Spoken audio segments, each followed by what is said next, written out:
15 years ago, there was a war.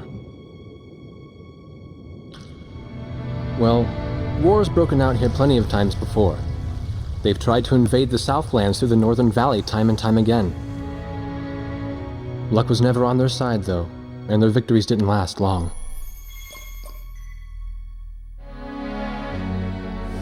They didn't realize that times had changed. Facing one defeat after another, losing territory and watching their nation dwindle, they built up their industrial strength to unprecedented heights and used it to wage one final battle against the world. That was 15 years ago.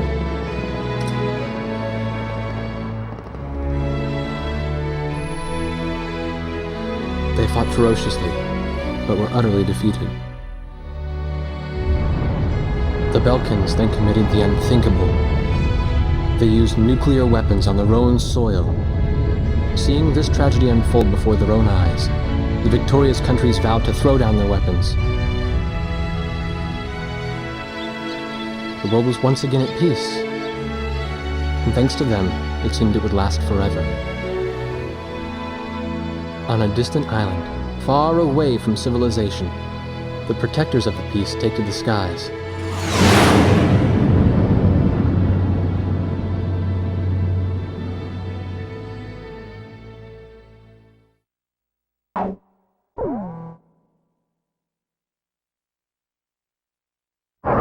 Red alert! I was in the sky, trying to get the training team in my viewfinder from the rear seat of the lead plane. My pilot in the front seat was howling at the earth below.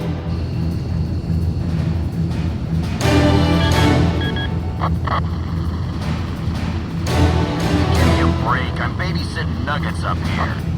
Command room to War Dog Squadron. We have leakers, aircraft type unknown. Crossing the border at Cape Landers, bearing 278 to 302. Captain Bartlett, your flight is the only group close enough to make the intercept. Baker, sense it. Go trail and stay close. The three of us will go hide and teach the bandits. All other aircraft stay low and out of the fight.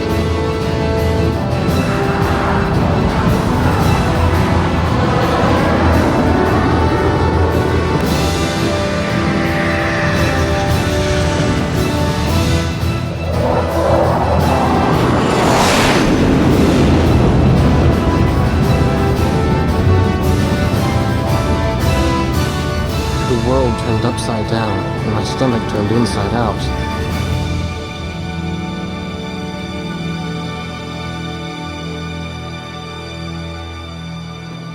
Sorry about this.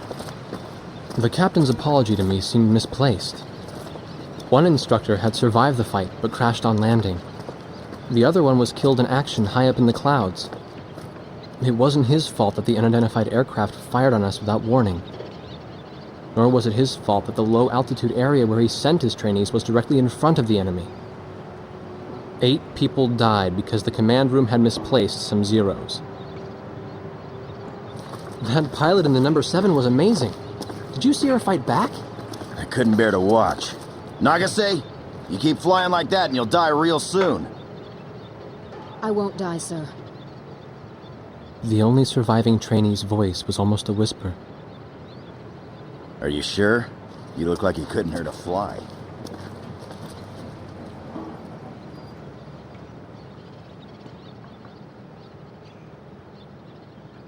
Her face was pale, but she still managed to smile a bit for the camera. The photo, along with my camera, was confiscated by base security. It was as if our little undeclared war never happened.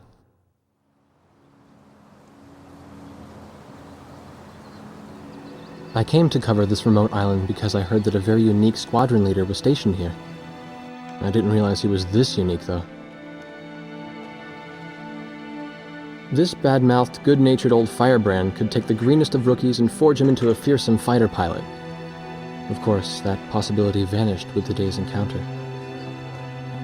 The only crew he had left now were Second Lieutenant Nagase and the few pilots that happened to be on the ground that day.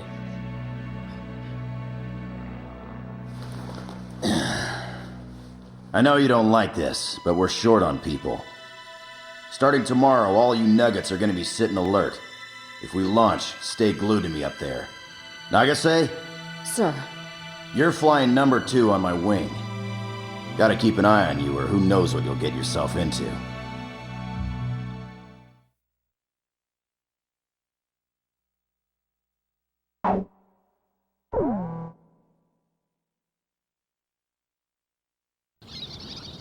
The whole affair with the unidentified aircraft was covered up.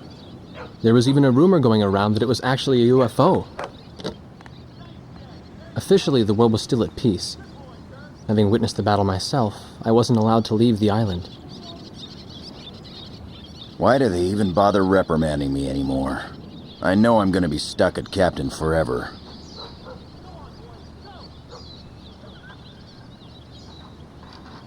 Who do you think's covering up the battle? Listen, the only thing across that ocean is Murska Air Base. That's Yuktobanian territory. But haven't we been allies with the Ukes since the war 15 years ago? Yeah. That's why we got people working their asses off trying to confirm what the hell's going on over there. I bet they've got hotlines ringing off the hook somewhere upstairs. The government doesn't want to get the public riled up with all this, you know? But it doesn't matter. Soldiers like us are too stupid to think for ourselves, so we just gotta keep our mouths shut when they tell us to. I feel kind of bad for you, actually. It's all right. I get to be with you guys. Captain's probably hating this more than anybody. Hmm? He used to have a lady friend over in Yuktobania. That's just an old war wound now.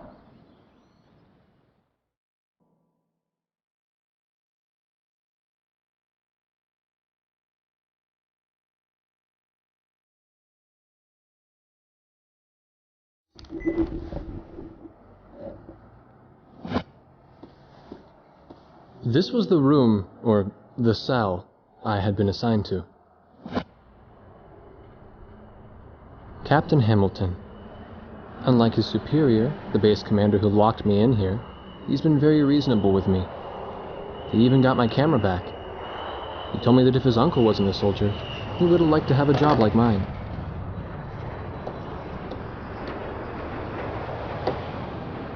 Well, we don't have any reason to hold you anymore. What do you mean? Yuktobania just declared war. They've launched an offensive simultaneously, too. Our naval port at St. Hewlett is getting bombed right now.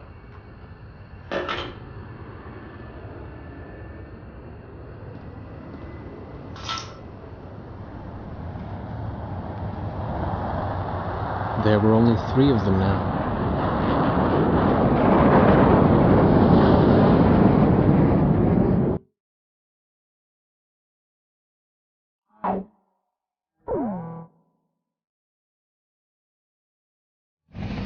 When the rescue chopper arrived, the captain was nowhere to be seen. The only thing they found was the retreating enemy intelligence vessel. This island used to be a place of exile from the rest of the world. It then became our first line of defense against the enemy.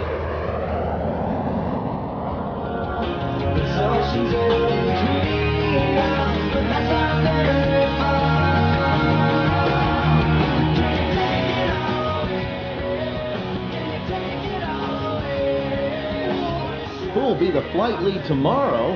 I wouldn't waste my energy worrying about that if I were you.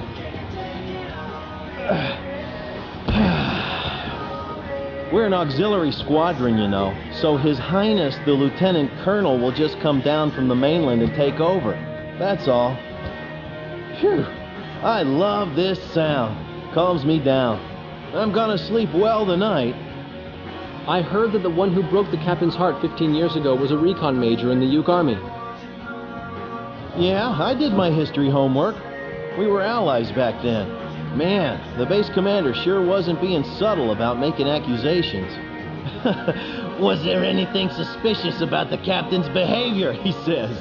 Hell, I'm more suspicious about the screw in his damn head.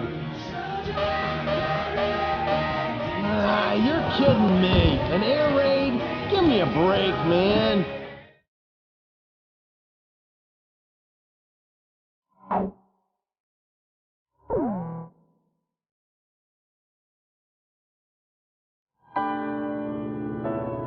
From the sky, the morning after. Pops came back like nothing had happened. as if the open sky had always been his one true home. Only 17 hours had passed since the war began. Yuktibania's war strategies seemed to be minutely timed to avoid giving Osea any chance to launch a counterattack.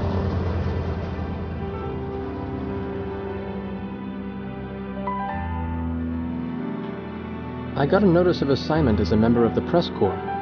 I guess Captain Hamilton had pulled a few strings for me. I didn't waste any time going to work. Second Lieutenant Nagase, inside the crew room. She's sitting by herself, writing something in her book. Nobody knew what she was writing.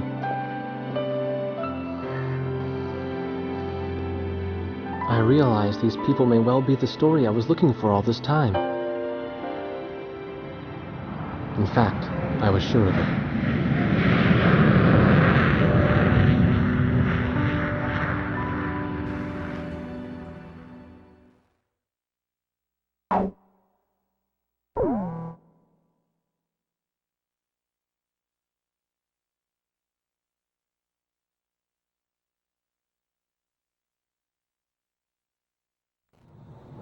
We set off for the northern region to refuel.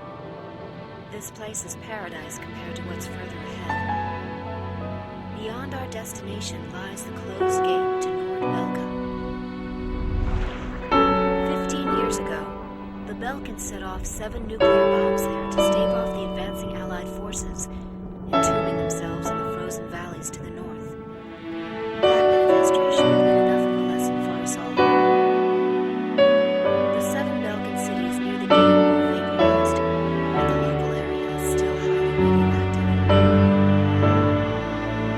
landing point was in a state of Russia, the Belkans, but now entrusted to us.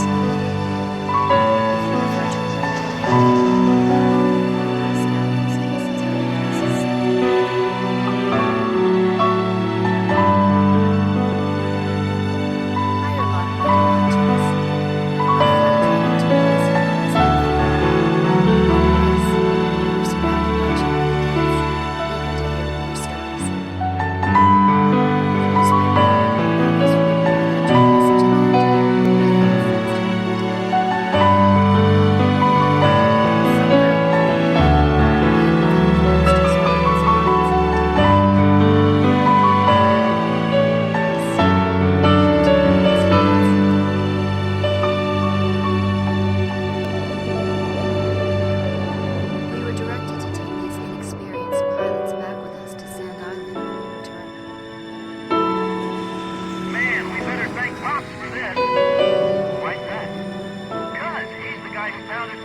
So we had to land at every base along the way.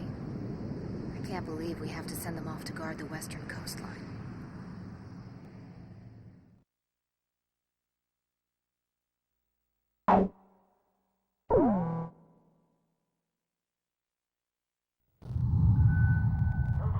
The white bird rose up once again, laser cannon in its wings. It was a moving sight. In my heart, though, I wished it didn't have to be used in war.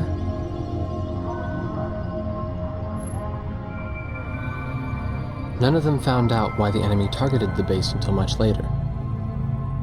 Of course, by that time, it was too late.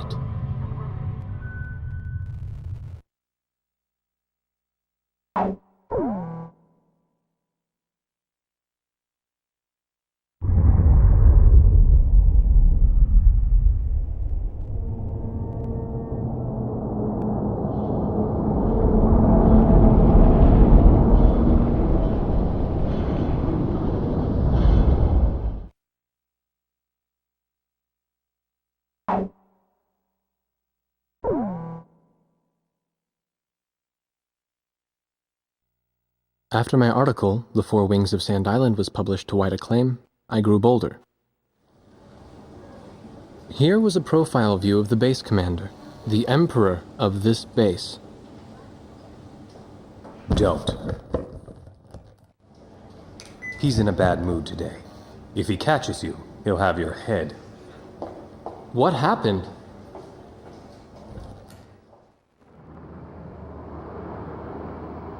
The Arkbird. Huh? The white bird in outer space, with Yuktobania outclassing us in firepower. It was the President's one trump card in the peace negotiations. And now, it's fallen right out of our hands. So you're saying we don't know how long the war will drag on? The Arkbird. A superweapon capable of attacking from space, far beyond the reach of the enemy. Its power generator was destroyed by explosives planted inside a supply shipment launched from Earth. Once again, the balance of power had tipped toward Yuktobania.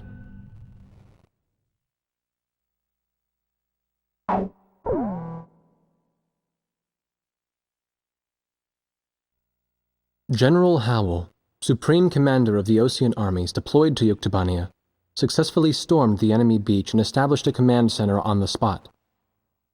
The general, who claims to have been given full operational authority by the President, then made the following declaration. We will march forward and we will not lay down our arms until the Yuktobanian capital has fallen. Aured, the Osean capital. The winds of war have yet to reach here. The air still smells of peace. But that wasn't us. By the time we got there, they had already... That's right. We heard them over the radio. They called themselves the 8492nd Squadron. 8492! 8492! Is that all you people have to say? There is no squadron in our military with that number. Damn it! What the hell's going on here?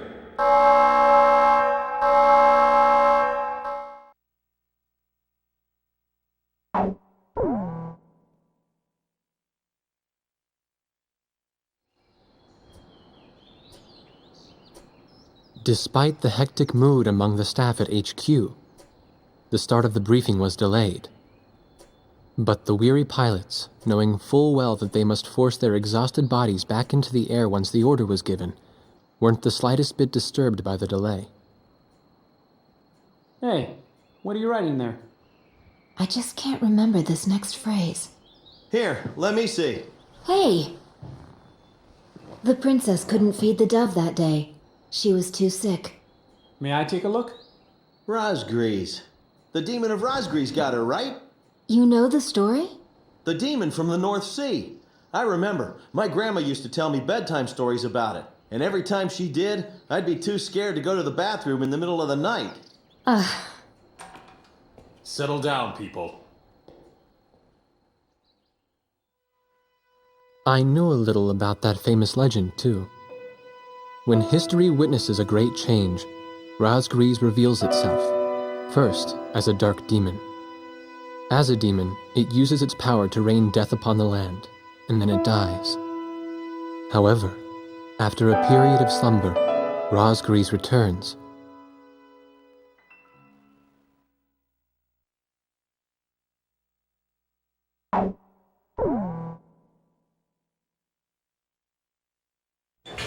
Me?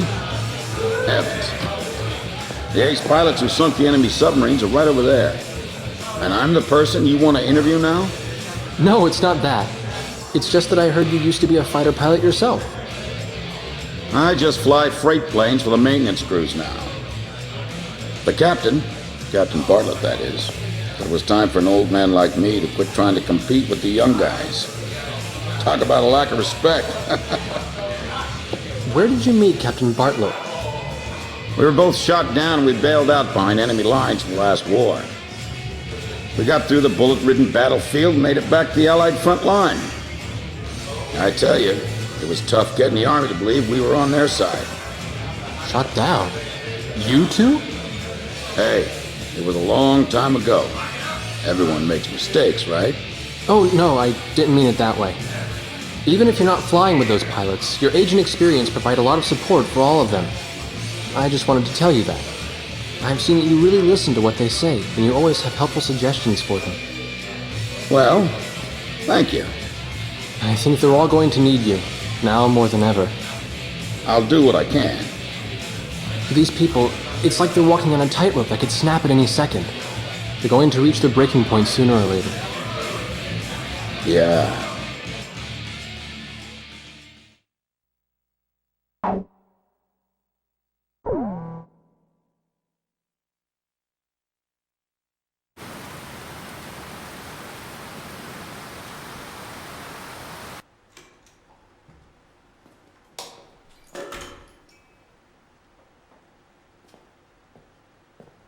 She had left her book in the crew room.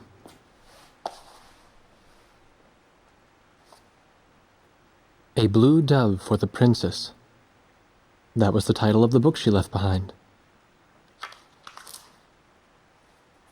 A favorite book from her childhood.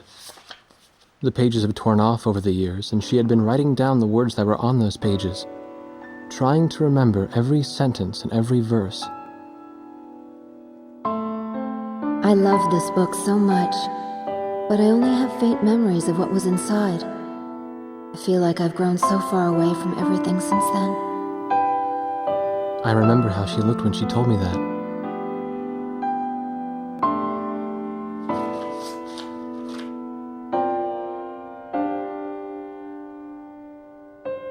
I couldn't help wondering, did she choose to crash on purpose, rather than having to take part in the invasion of another country?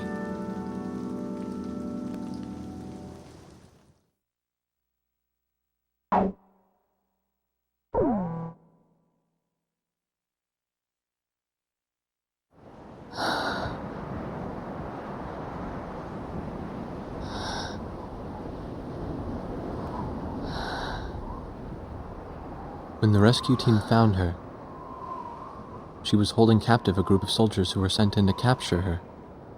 Behind her was the helicopter crew that crashed while trying to rescue her. She had saved them, treated their wounds, and hid them in a safe place.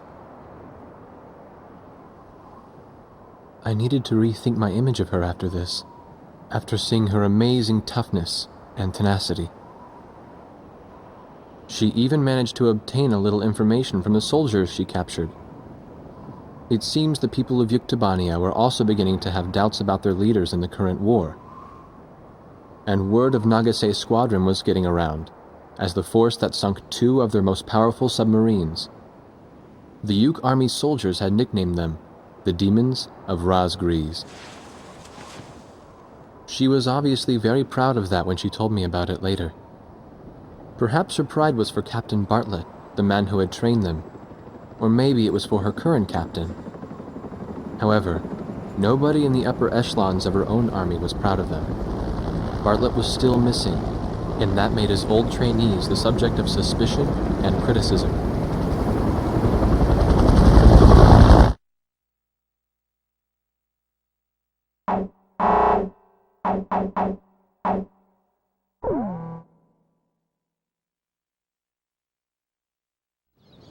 Look at that wreckage.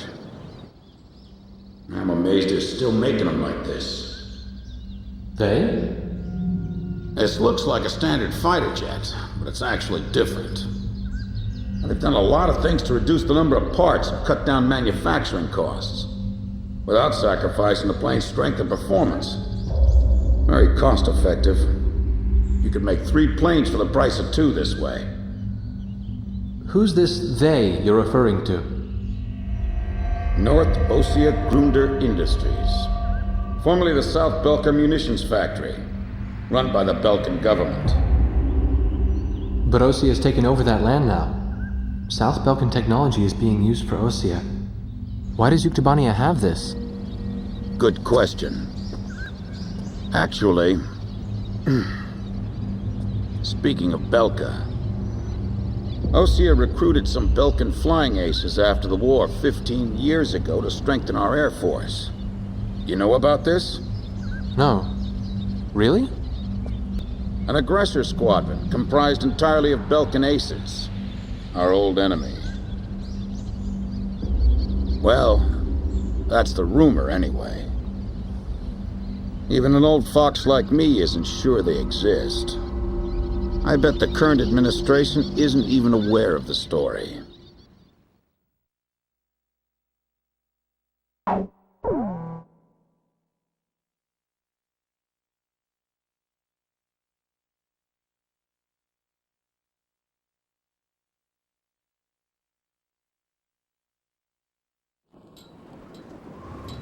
The so-called impregnable fortress fell in half a day, and the momentum of the Osean army had reached a peak.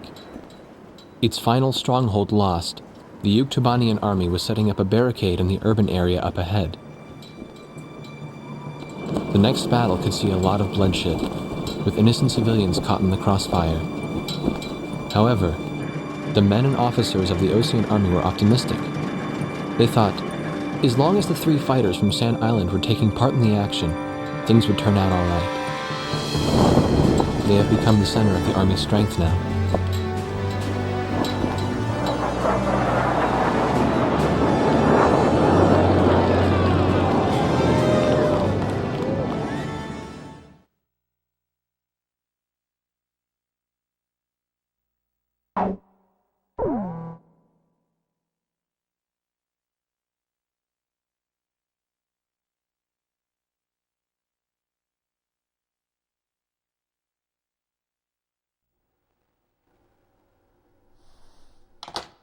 Would it surprise you if I said that President Harling is nowhere to be found within the capital? Not really. The hardline war Osea is waging right now hardly resembles the peace policy the president was promoting. Let me guess. He disappeared just before we invaded Yuktobania, right? Exactly. My journalist friends told me that nobody's seen him enter or leave the office since. All of his decisions are communicated through the vice president. And it gets better. A lot of the military officers that resigned over disagreement with the president's arms reduction plan have started to return to the capital. I found out something myself. That Belkan aggressor force I was telling you about, apparently they're called the 8492nd Squadron. Also, and here's the kicker, Captain Hamilton, the adjutant base commander here, used to be assigned to the 8492nd. What? Oh, they're back. There's no point in talking to that blockhead commander. He treated our president like an idiot just because he wanted peace. What about his adjutant, Captain Hamilton? Roger that. The captain and I will go see him. Grim, you go let Jeanette and Pops know. Right. Be careful.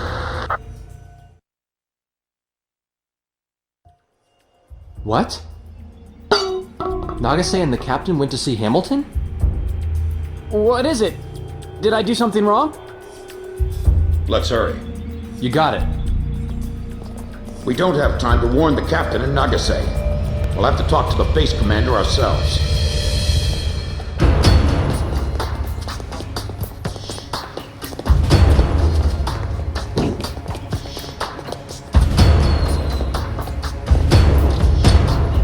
Thank you for coming, Second Lieutenant. I was just thinking about calling you over. Me? Special Forces Second Lieutenant Peter N. Beagle. Or I guess you prefer Pops. 15 years ago, you and Bartlett were shot down over enemy terrain. Bartlett's Squadron HQ was destroyed, and all of its data was fried by Belka's magnetic pulse weaponry. When you made it back to the Allied front lines, it was Bartlett's word that convinced them that you were his squadron leader. Is that really true? Bartlett turned out to be a spy.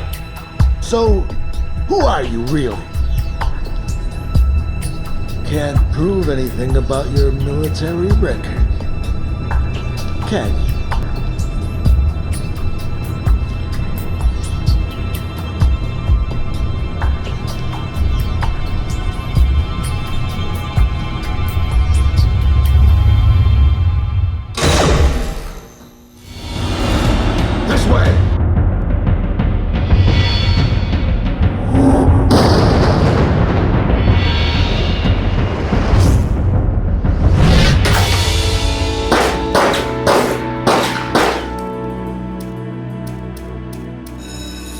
Arrest them on sight!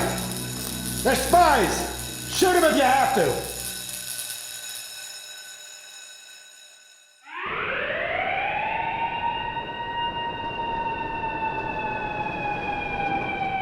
Hamilton's got the base commander deceived, too.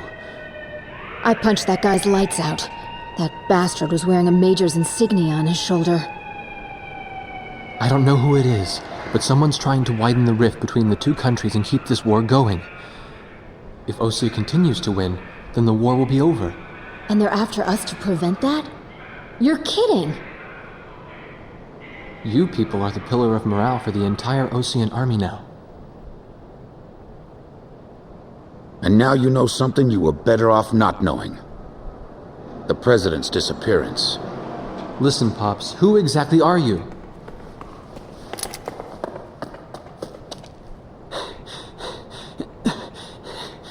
It's no good! They seized our planes in the hangars!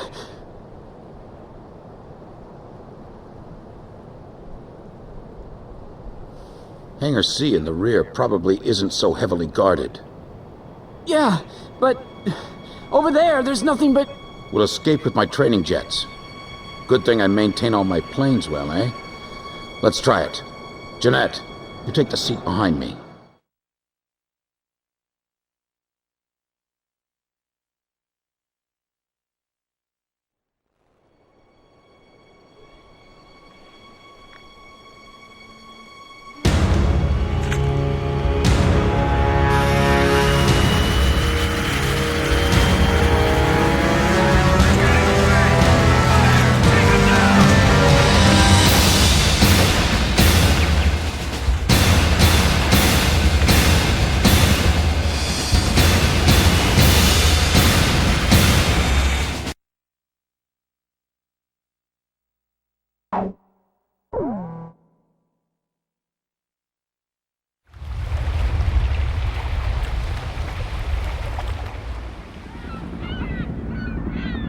This is Sea Goblin.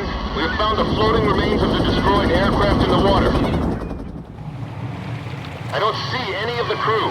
It looks like they couldn't eject and sank with their planes. Roger, Sea Goblin. Return to base. Alright, let's go. We've got a new home waiting for you.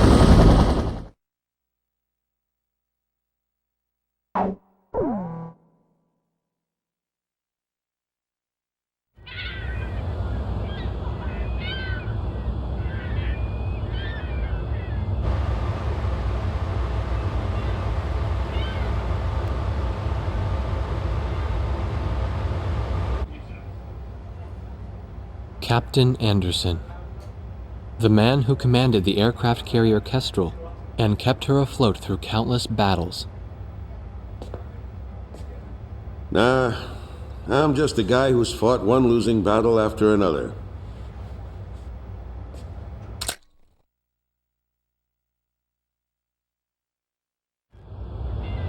However, since this war began, this ship hadn't taken a single hit from enemy forces.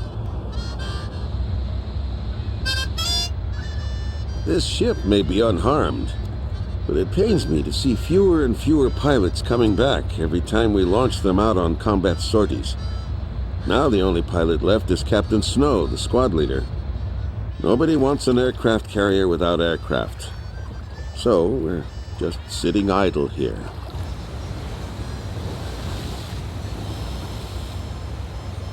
At the end of the last war, I was assigned the mission of dropping a nuclear weapon on a city in my own country. When I refused and went AWOL, it was Captain Bartlett who took me in. His nickname was also Kid back then. He was a strange man. 15 years since the war and he never got promoted once. In my country there was a group called the Gray Men, and likely to still be around today. To them, I'm a traitor, and for the past 15 years, Bartlett's protected me from them. Speaking of which, you don't think the Gray Men are involved with the disappearance of President Harling, do you? I've got an intelligence-gathering vessel in my fleet, the Andromeda, that's capable of intercepting all forms of communications. Recently, it picked up a secret message transmitted in Belkin.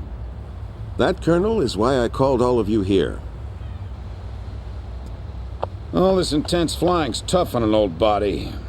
From here on out, it's their time to shine.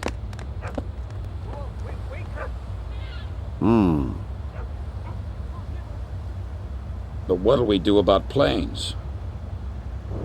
We've captured a ship trying to smuggle aircraft from a South Balkan company into Yuktobania. Plenty of planes to choose from.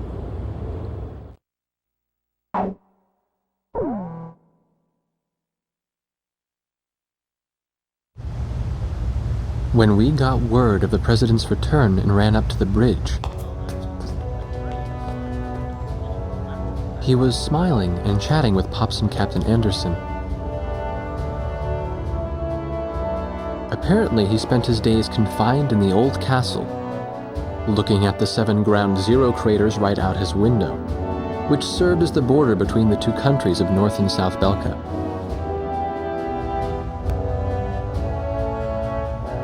In the end, the Osean army couldn't take the Yuktobanian capital, and the war began to bog down. For Belka, who challenged the world to battle, but were crushed by the twin powers of Osea and Yuktobania, there could be no sweeter revenge. They had created the hatred between the two countries, hoping that the war would eventually exhaust them both. The military officials on both sides were playing right into their hands. The intelligence vessel continued to intercept the Yuktobanian army's communications.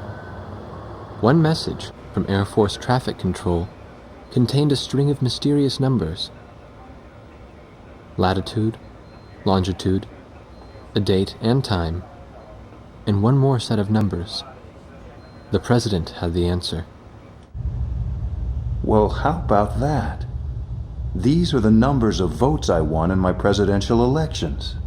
Huh, this is from the first time I won, and here's the number from the election 2 years ago. This message was meant for me.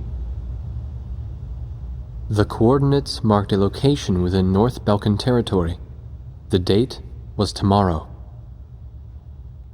The squadron from Sand Island became the president's personal air fleet, even as the official reports continued to state that they were shot down and killed. This was their new emblem.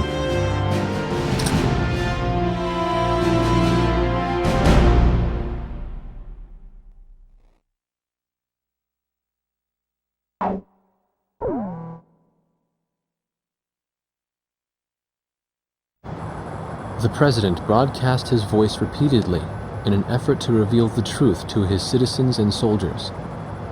However, the central government, now run by the vice president and his generals, censored all of it, calling it enemy propaganda. And Yuktobania, their enemy, wasn't about to stop fighting either. The president needed to enter the capital himself with his Marine force, but that meant risking his life.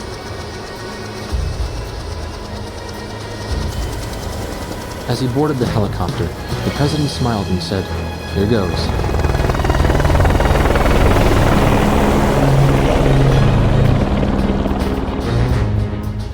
The third encrypted message from Bartlett came shortly after. This time, there were no coordinates. All it showed was a time and a radio frequency. At the appointed time, everyone gathered in front of the radio speaker.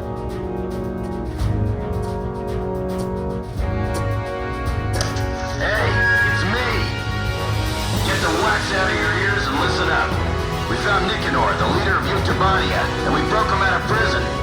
This war wasn't his doing at all.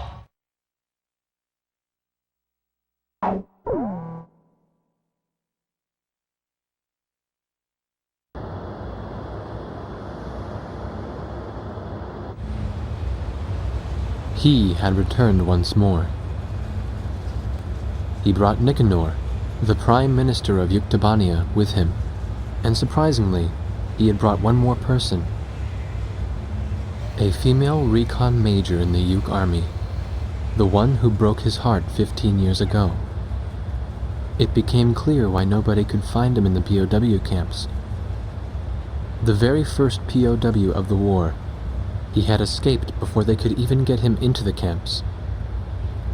Yuktobania's situation was just like ours. Their leader, who espoused reconciliation, was imprisoned after a silent coup d'etat, and the country proceeded to march right into large-scale war. What should I call you? Just Major. What's your real name? All she did was return a smile. She remained faithful to the Prime Minister and to his vision of peace, and that faith had brought her here. She was carrying a single disc. She told us that the disc contained the secret plans of the Belkan Grey Men. So far, we have been unable to decipher the encryption code.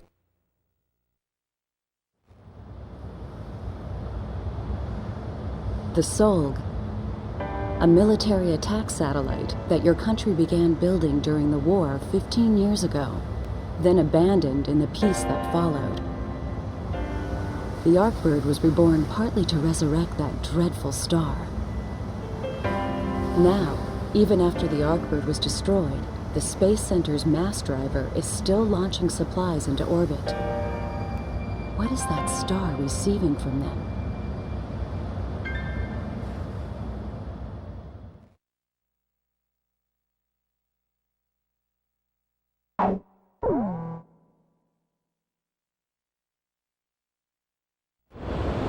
All hands proceed to battle stations. Yuktobanian fleet ahead. The enemy fleet contains 18 ships, arrayed in a battle formation designed to block our fleet's path. Attention, Yuktobanian fleet. This is Prime Minister Nicanor, representative of your government. I am on the... Kestrel? Yes, Kestrel. I am on the ocean carrier Kestrel, for the sake of restoring peace between our Yuktobania and the country of Osea. We will once again... Attention, all vessels. The only thing that exists between Yuktobania and Osea is hatred. Prime Minister Nicanor has joined the enemy. Recognize him as such and sink the enemy fleet with him. But Commander, there's the Prime Minister talking. Please stand down. We don't know what we're fighting for anymore. Sir, please, cancel engagement and stand down. All vessels loyal to the fleet. A traitor is blocking our way. Attack the frigate ship Potomac. Open fire.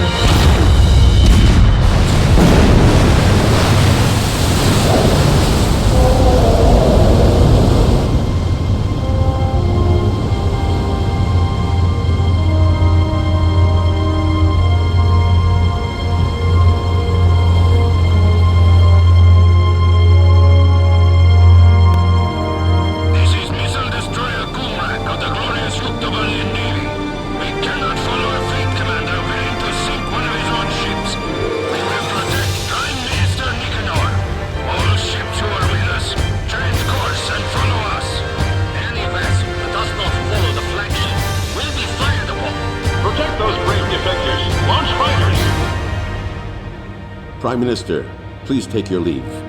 But go to our president and get a televised picture of the two of you together, shaking hands. Show it to the world.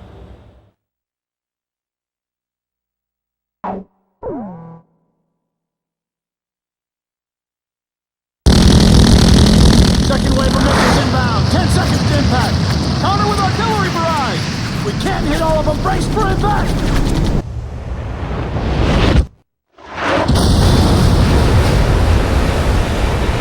Starboard side flood. Damage control. We've been hit by 2 sub-launch missiles. The ship's listing. Launch them out. We can't. The ship's listing heavily to starboard. We're sinking fast. Continue with the launch. But take them up. Hurry up with the catapult. Just concentrate on launching them. All hands not conducting aircraft launch, abandon ship immediately.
lost time and time again.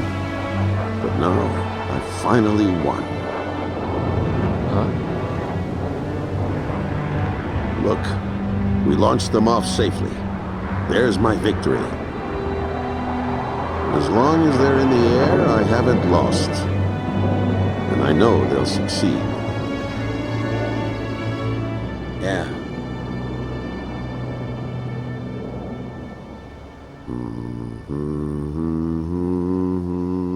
The captain was humming a tune. The same song I heard from the anti-war audience in the stadium. He was the one playing that record in the middle of a sea battle.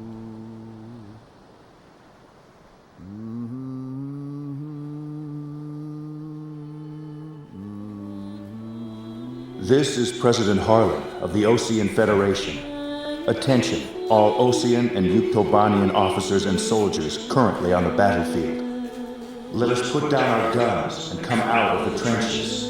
The Osean capital of Alred has been freed of the people who took advantage of my absence to usurp control of the country.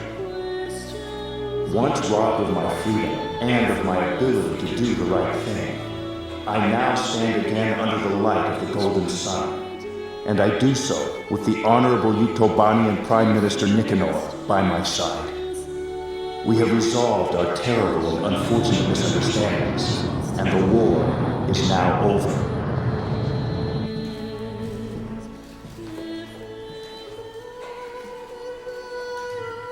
This is Prime Minister Nicanor, Head of Government for the Union of Yuktobanian Republics.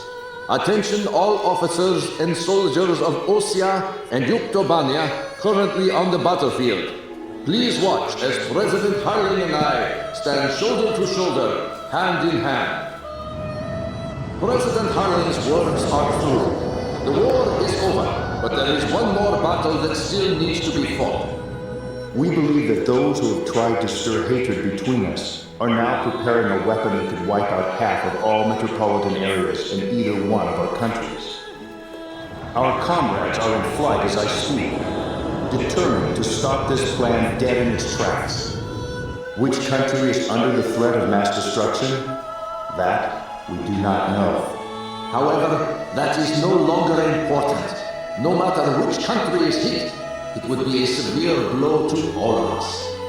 So now I ask you, members of the military, if you see it in your hearts, please utilize the resources available to you and help out our brave pilots.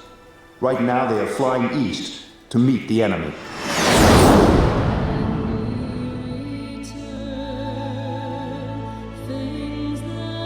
To those who still dare to hide behind the power of their hateful weapons, bring yourself before the light of peace and harmony.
History witnesses a great change.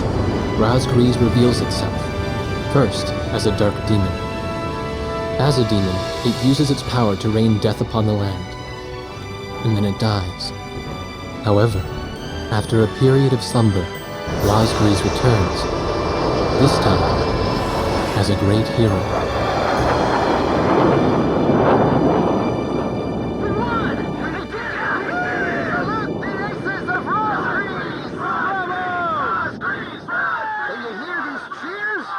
Don't tell me you can't hear them.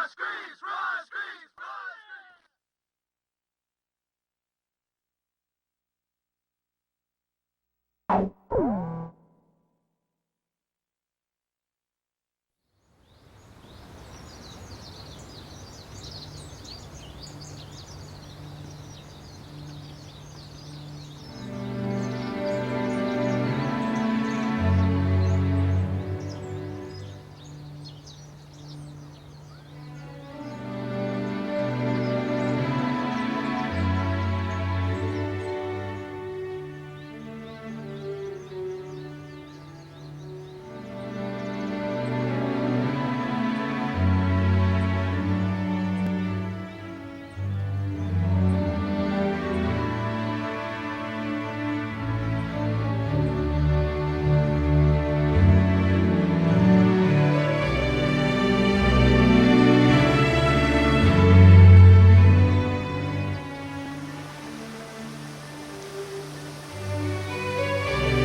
has once again spread across the world. The aces of Rosgrees never flew in the skies of battle again.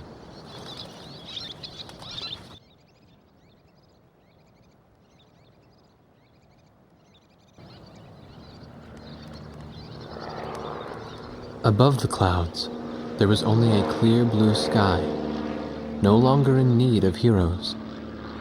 And perhaps that's exactly what they were hoping for, all this time.